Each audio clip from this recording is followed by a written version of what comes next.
In the heart of a bustling city, where the noise of modern life often drowns out the whispers of history, there lay a quaint apartment that had long been overlooked. It was a place with character, its walls adorned with peeling paint and its floors creaking with stories of the past. The moment I stepped inside, I felt a spark of inspiration igniting within me, a calling to transform this space into a sanctuary of dark academia, a realm where knowledge, creativity, and nostalgia intertwine. The first step in this journey was to embrace the essence of dark academia. This aesthetic, steeped in the romanticism of scholarly pursuits, is defined by its rich colors, vintage furnishings, and literary motifs. I envisioned a palette that would evoke the warmth of candlelight and the depth of ancient libraries.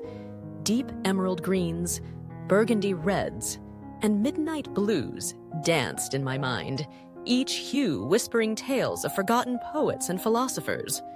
Armed with swatches, I began to paint the walls, allowing the colors to envelop the space like a warm embrace, creating an atmosphere that felt both inviting and intellectually stimulating. Next came the furnishings. I scoured local thrift shops and flea markets, hunting for pieces that would breathe life into my vision. A mahogany writing desk caught my eye, its surface marred by the passage of time, yet sturdy enough to withstand the weight of my thoughts. I imagined it adorned with leather-bound journals, quills étoiles, and ink pots, a tribute to the writers who had come before me. A plush, worn armchair soon followed, its fabric a tapestry of muted tones, perfect for curling up with a classic novel on rainy afternoons. Each piece I selected was not merely furniture. They were vessels of history, each carrying stories waiting to be rediscovered. As I arranged the room, I sought to create an inviting atmosphere that would beckon both solitude and conversation. I draped heavy velvet curtains over the windows, their deep hues filtering the sunlight into a soft glow, reminiscent of twilight in an ancient library.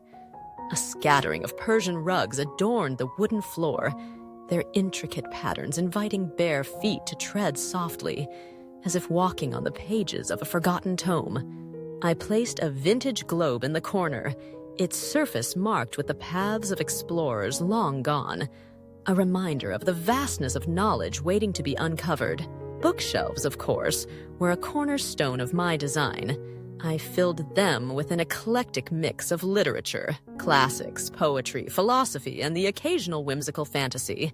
Each book was a portal to another world, and I arranged them not just by genre, but by the emotions they evoked. Some were displayed spine out, their covers adorned with beautiful illustrations, while others were stacked horizontally, topped with small trinkets, an antique magnifying glass, a dried flower, a framed photograph of a long-lost friend. I wanted my shelves to tell a story, to reflect my journey through the labyrinth of knowledge and creativity. Lighting played a crucial role in cultivating the right ambiance. I sought out brass candlesticks and vintage lamps, their warm glow casting flickering shadows against the walls. I positioned them strategically, creating nooks of light where one could retreat with a book or engage in deep conversation. A delicate chandelier, adorned with crystals that caught the light just so, hung above the central seating area, a nod to the elegance of bygone eras. The soft illumination transformed the space into a haven where the outside world's chaos faded into a distant memory.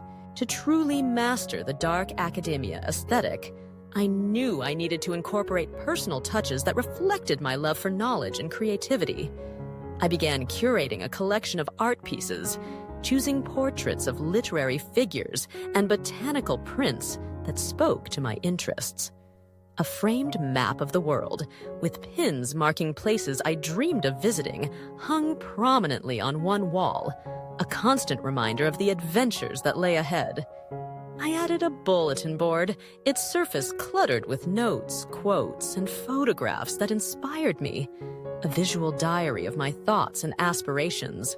As I continued to refine the space, I realized that scent was another integral element in creating an inviting atmosphere. I filled the apartment with the aroma of aged paper and leather, using candles infused with sandalwood and cedar.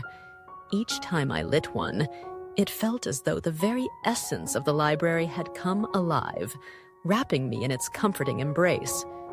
I placed a small herb garden on the windowsill, the fresh scent of basil and rosemary mingling with the air, grounding me in the present while still allowing my mind to wander. The final touch was a small writing nook, a corner dedicated solely to the act of creation. I set up a vintage typewriter on the desk, its keys waiting patiently for my thoughts to dance across the page. A corkboard hung above it, adorned with snippets of poetry, inspiring quotes, and images that sparked my imagination. This nook became my sanctuary, a place where ideas flowed freely, and the world outside faded away. As the transformation neared completion, I stepped back to admire the space I had created. It was more than just an apartment. It was a reflection of my inner world, a tapestry woven with threads of history, creativity, and a deep appreciation for knowledge. The dark academia aesthetic had enveloped me, and I felt a profound connection to the past, present, and future. In this sanctuary, I could immerse myself in the beauty of literature, engage in thoughtful discussions, and let my creativity flourish. Mastering the dark academia interior style at home was not merely about selecting decor. It was an exploration of identity, a celebration of the intellectual spirit that resides within us all. Each element I incorporated spoke to my love for learning and the arts, creating a space that invited both introspection and connection. As I settled into my armchair with a book in hand, I knew that I had crafted a haven where the mind could wander freely, a place where the echoes of the past harmonized with the dreams of the future.